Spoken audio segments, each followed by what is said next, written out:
is good about it right now, as into the Ambessa will mean that probably won't be 1v1ing the Ambessa super often unless you want Sheer to have a good time. So expecting off to the right foot right now is Shadows. Grapes, I've seen this one before. I've seen this play before. Yeah, going to be very far forward. The abduct lands onto him as well for a little bit of extra crowd control. Here comes Shadow. The Doinby will be able to flash away, flash to match, but the dogs still do so much damage, and Shadow will pick up first blood. This Nefiri champion is a little bit unbalanced, I think. I mean, most junglers can walk mid level 3 when mid laner doesn't ward bot side and get away with it. But even still, we get to see the slightly different angle. Whoa. Oh my god, we were so wrong. We were so wrong. So, if in case... Okay, we'll get back to this in a second. It's actually Assume is going in on the PP God. One more auto attack is going to secure the kill. It's 2-0 FPX here. Okay. Yeah, I mean, we might have to like dial in on those Sins a little bit later, but so far FPX are 2-0 to the good. Reminder again that they need to win this game to just completely avoid the tiebreaker at the back end of the day.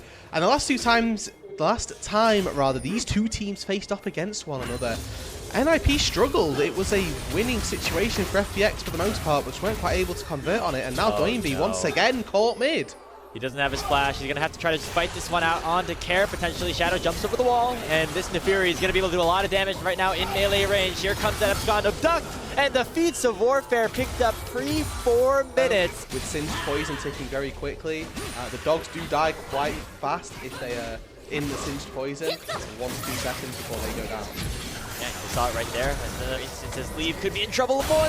Assumed not able to finish off that kill as now FPX collapsing here around the grubs. Shanji will go down. Public Execution goes on to Doinby as well. He pops the E, but Shadow's behind him, and he will pick up another kill. It's now 5-0 FPX. Right now, Rude. They want to get out of here. They're ready. Their day needs to be done. Shadow, he's down bot side. 3-0-1 already. And Leave doesn't have any flash. The ultimate comes out. It's just going to be such an easy kills. Picked up here for FPX. Doinby comes in with the Grand Starfall. He'll try to find one match onto Jway, and he will, but he will likely go down in response again. Shadow is 5-0 on the Nefiri. Team composition is not really there. No, it doesn't exist. Yeah, quite right. There is no hyperscaling nature to this composition. NIP has a comp that should win early and is 3,000 gold down. Yes, they're getting this dragon, but it's coming a Pantheon ulti there just to get him back to the lane a little faster.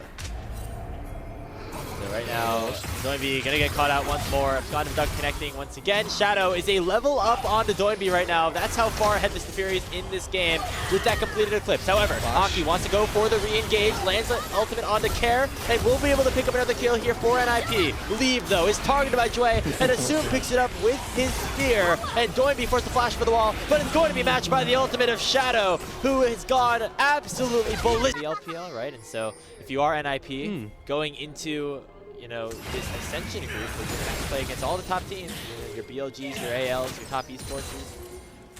The questions here is now Leave going to be targeted here by Care. He's stolen away Chain of Corruption, goes right back onto the Varus. However, a lot of damage actually in response. Leave will get a kill through the bailout, although Shadow will get it right back. Yeah, I like that from Leave and PP God there, recognizing they're actually already dead. So PP God just goes, yeah, you have fun with that, buddy. I'm going to give you a bailout, see what you can do. And in fairness to Leave, finds 1 kill in response. Now TP back down to this bot side. Aki in trouble. Actually buffer that crowd control nicely here with the CC assist. Lands more crowd control straight in onto Jway, but Assume pulls him right back here with the face call. Lands another knockup onto PP God, and Assume's got so many spears into the Renata Glass. Doinby the next target here as Shadow continuing to dish out the DPS. Doinby trying to make sure that he's getting gold, whereas we're looking at Shadow sat in his mansion getting fed food several times over. 2 full items on the Nefiri. 14 minutes in, it's going to result in the Dragon being attacking alongside NIP. So that is where FPX want to be.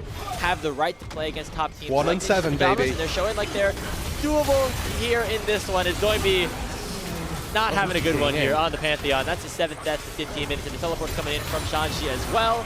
Care steals away the Sin's ultimate, maybe for just some good measure, although Leave does do a decent amount of damage. Shanji will be able to survive with that Blocket being popped until Shadow dashes forward, but will he die for the bailout? No, the untargetable will allow him to live. Leave will go down as well, and PP God next on the chopping block here for FPX. It's 18-4. It's 4-0. It's a 3v4 down on the bot side. Assume and Jue are just watching everybody else kill everything while they hit a mid-wave. Guys, I'm happy with this game, to be honest. FPX are probably going to win. Let's keep it a stack, right? They're in a very good position. I think 12-0 and 5 jungler, 15 minutes into the game, looks pretty good. All right, we're going to go for a play here on to Mizuno Jue. Aki with the CC assist, but it's just way too much damage. And Kara comes to teleport as well. Doinby adding to his death count here in this game. He's going to pick up death number 8. And it just goes from bad to worse. Yeah, so a reminder, NIP were playing for nothing. And I think that's a valid point. I'm surprised that number is even as high as it is. No, I know. It doesn't look good for the people that lost, because this champion looks like it's maybe a little bit good. As, you know, Shadow, just with this invulnerability on target ability, just working so much magic in this team fight. Just constantly dropping in and out of aggro. Yeah, that's valid. That's valid. Let's go home. He doesn't want to play a tiebreaker. Shadow wants to be right back in that 3rd place spot here tomorrow. And by the way, he picked up another kill on PP God off screen while that replay was going on. Seems like the broadcast didn't think it was. Deal with that. That's how across the bear, I guess, more than anything else. It's now Care Fantasy 2v1. Okay, steals away that by ultimate, going straight in onto Aki and Doinby. And here comes Shadow as well.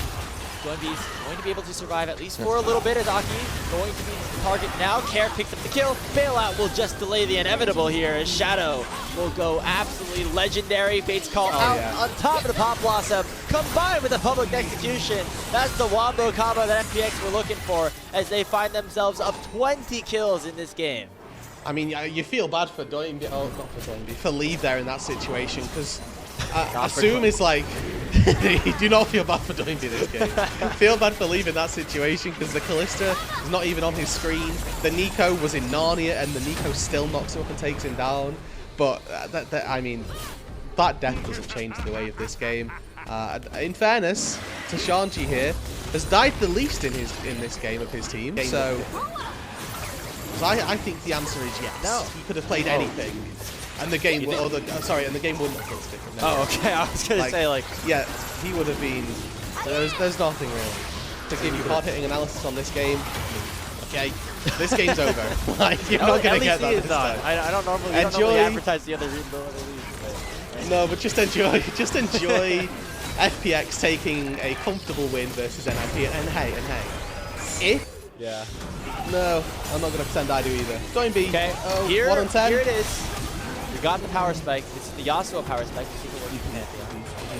1 in 10 right now. Normally it's 0 and 10 now. We got an early kill. That's true. It's been unfortunate here, as they're just continuing to dive. Yeah. Taking down Leave, looking for PP God as well. They get in the game before Baron is taken. Remember, they still have all the revives with the Otacon buff. Aki underneath his Nexus turret is still bleeding out, as the tier 3s are now under fire here. FPX dominating this game from minute 1 seemingly, as they want to make sure that they end 3rd in Group C. This definitely has big impact for what their season could look like later on in this split number 2. Tier 3 tower taken down up top, as they will try to go for a retreat. Hail Mary! Starfall. Could be a last-ditch effort. It will only be revives, though. Stolen and might not even revive. Look at Assume popping off here in this team fight. And it will be 4 members down. Sorry, 3, soon to be 4. As PP God is the next target. Leave. Has to make it away, 5. Followed up here by the ultimate of Shadow. The Nafiri popping off. Shadow and FPX will end 3rd in Group C. And will have an opportunity to earn a spot into the Ascension bracket tomorrow. 31 kills in 23 minutes. That might be the bloodiest game of the LPL this year. That might